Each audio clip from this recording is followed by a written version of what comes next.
আপনারা অনেকে জানতে চাচ্ছেন 10টার বেশি সিম কার্ড থাকলে যদি অতিরিক্ত সিম কার্ডগুলো সরকারিভাবে বা অফিসিয়ালভাবে বন্ধ করে দেওয়া হয়, ওই সিম কার্ডগুলো আবার নিজের এনআইডি কার্ড দিয়ে রেজিস্ট্রেশন করা যাবে কিনা বা রিপ্লেসমেন্ট করা যাবে কিনা এই সম্পর্কে আপনারা অনেকেই জানতে চাচ্ছেন। আবার অনেকেই আমাকে জিজ্ঞেস করতেছেন যে আমার সিম কার্ডটি অনেক দিন ব্যবহার না করার কারণে তারা বন্ধ করে দিয়েছে, সেক্ষেত্রে ওই সিম কার্ডটি আবার রিপ্লেসমেন্ট করা যাবে কিনা বা নিজের নামে আবার নতুন করে রেজিস্ট্রেশন করা যাবে কিনা এটাও আপনারা অনেকে জানতে চাচ্ছেন। তো বিস্তারিত জানতে হলে অবশ্যই সম্পূর্ণ ভিডিওটি দেখবেন।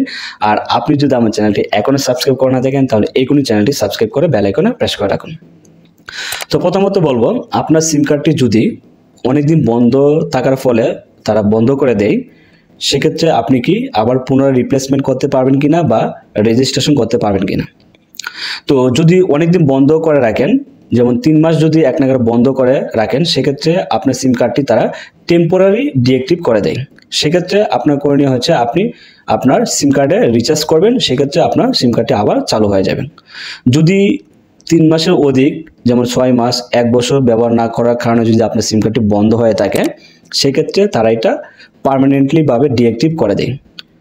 আর যদি পার্মানেন্টলিভাবে ডিঅ্যাক্টিভ করা হয়, সেক্ষেত্রে আপনি চাইলে ওই সিম কার্ডটি রিপ্লেসমেন্টও করতে পারবেন না, এমনকি নিজের নামে নতুন করে রেজিস্ট্রেশন করতে পারবেন না।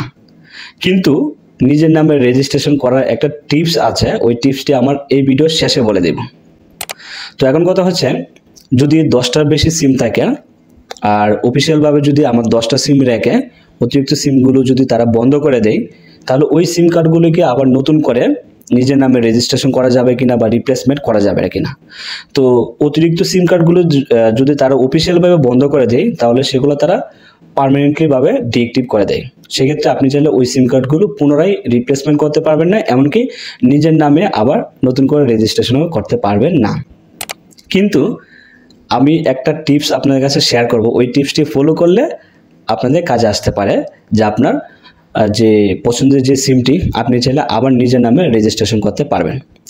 তো টিপসটি হচ্ছে একদম সিম্পল।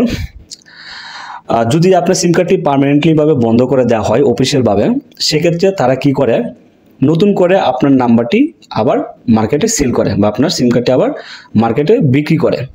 সেক্ষেত্রে দেখা যায়, যদি আপনার নাম্বারটি আবার মার্কেটে রিলিজ করে এবং কোনো গ্রাহক যদি ওই নাম্বারটি তার এনআইডি কার্ড দিয়ে রেজিস্ট্রেশন করে থাকে, সেক্ষেত্রে আপনি চাইলে আবার তার সাথে যোগাযোগ করে আপনার নামে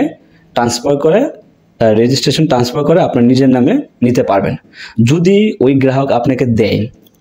তো সেক্ষেত্রে আপনি কি করবেন, কিছুদিন পর পর যদি আপনার নাম্বারটা অ্যাকচুয়ালি প্রয়োজন হয়, বিশেষ প্রয়োজন হয়, সেক্ষেত্রে আপনি কি করবেন, আপনি মাঝে মাঝে ওই নাম্বারে কল দিবেন। যদি ওই নাম্বারে কেউ রিসিভ করে কল, সেক্ষেত্রে তাকে আপনি বুঝিয়ে বলবেন যে ওই নাম্বারটা আমার আগে ছিল এবং এটা আমার খুবই ইম্পর্ট্যান্ট, আপনি যদি আমার নামে ওইটা আবার ট্রান্সফার করে দেন তাহলে ভালো হতো।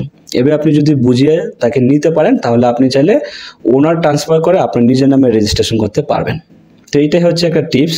এছাড়া আদারওয়াইজ আপনি অন্য কোনো উপায়ে আপনার নিজের নামে রেজিস্ট্রেশন করতে পারবেন না।